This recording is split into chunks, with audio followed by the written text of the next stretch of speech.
धर्मासाठी काहीतरी दान दिलं पाहिजे. जिथं सत्संग चालतो त्या सत्संगामध्ये आपण सामील झाला पाहिजे. आपल्या हातून दानधर्म घडला पाहिजे.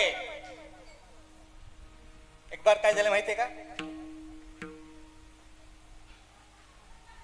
एक बार एक सावकार, गावातला सावकार,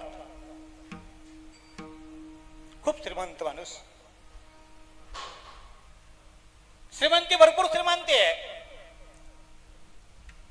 आणि त्यांच्या गावात एक सत्संग, एक साधू पुरुष आले आणि साधू पुरुषांचं त्या ठिकाणी काय झालं, आशीर्वचन झालं. गावामध्ये मंदिरामध्ये आशीर्वचन झालं. आणि आशीर्वचन झाल्यानंतर मग सावकार म्हणू लागले, महाराज तुम्हाला आमच्या वाड्यावर यावं लागेल. महाराज म्हणजे काय हरकत. 10-20 मजली त्या ठिकाणी वाडा दाखवला महाराजाला सावकारनं. 10-20 मजली वाड्या दाखवल्यानंतर महाराजांनी सगळा वाडा खालच्या तळमजल्यापासून वरच्या माडीपर्यंत पूर्ण वाडा बघितला. इमारत पाहिली. सुंदर अशा प्रकारची इमारत होती. पण त्या इमारतीमध्ये एक गोष्ट नव्हती, एक वस्तू नव्हती, जी आमच्या या झोपडीपासून महालापर्यंत अनेकांच्या असते. बघा, आपल्या झोपडी जरी असली बरं का माय, आमचं घर किती लहान असलं तर आपल्या घरामध्ये देवासाठी एका बाजूला काय असतं, देवघर असतं.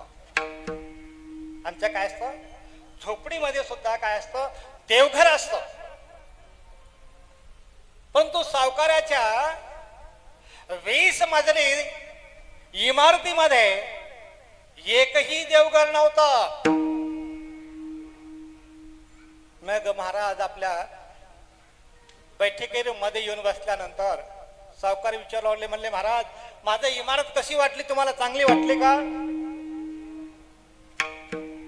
महाराजांनी एका शब्दात सांगितलं, चांगली आहे, परंतु एक गोष्ट नाही.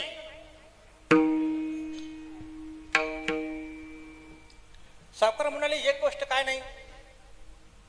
अहो तुमच्या या पूर्ण माडीमध्ये इमारतीमध्ये देवाचं देवघर नाही सावकार.